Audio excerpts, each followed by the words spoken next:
periodista de Estados Unidos entrevistó a Porfirio Díaz. El periodista se llamaba James Greenblatt.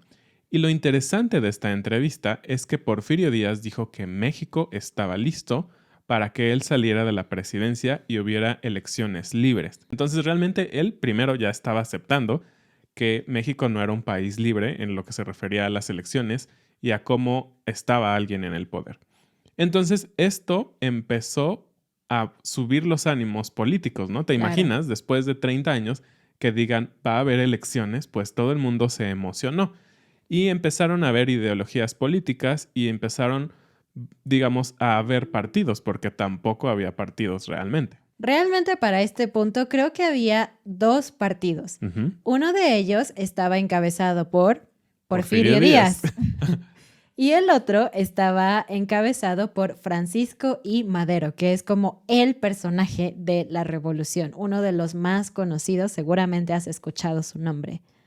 Así es, Francisco I. Madero venía de una clase media y la clase media jugó un papel muy importante, aunque prácticamente la clase media era mínima. Había algunos ricos que tenían muchísima riqueza y muchísimos pobres, y la clase media era ahí como algo muy pequeño, pero que justamente se daba cuenta de todas esas cosas que deberían de cambiar en México. Entonces Francisco I. Madero empezó a hacer su campaña política, creó un partido político y ese partido lo formó para ser su candidato para las elecciones de 1910.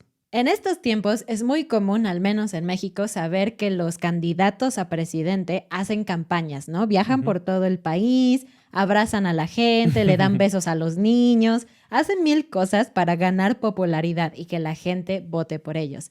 Pero el primero realmente en hacer esto en México fue Francisco I. Madero. Él viajó por varias partes del país haciendo campaña y hablando de estos ideales de justicia, de repartir las tierras, de tener unos trabajos mejores y todo esto que a la gente le gustó mucho. Tanto que se volvió súper popular y entonces a Porfirio Díaz le dio frío. Hagamos una pausa porque esa es la frase del día. ¿Qué significa que te dé frío algo?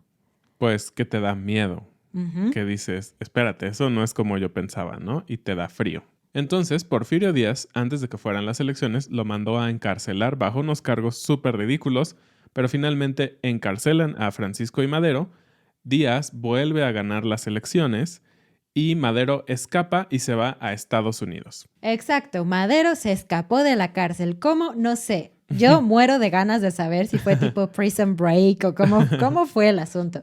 Pero el punto es que ya en Estados Unidos escribió una carta que se llamaba El Plan de San Luis, en donde cuando la escribió en septiembre, estaba invitando a toda la población de México a levantarse en armas contra Porfirio Díaz. Y la fecha que dieron para iniciar este movimiento fue el 20 de noviembre.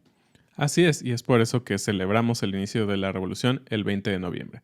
Entonces, en esta carta o en este plan, Francisco I. Madero denunciaba todas las cosas horribles que había hecho Porfirio Díaz, que digo, todo el mundo lo sabía, pero estaba dando un plan detallado y en él decía, 1. Vamos a desconocer la presidencia de Díaz, no lo queremos, no lo vemos como nuestro presidente, y 2. Vamos a levantarnos en armas en todo el país. Entonces, esto realmente inició con el movimiento armado, pero mucha gente ya estaba con él, ya estaba con Madero. Madero, como dijo Ana, era súper popular. Entonces no fue difícil que grupos armados se unieran a Madero.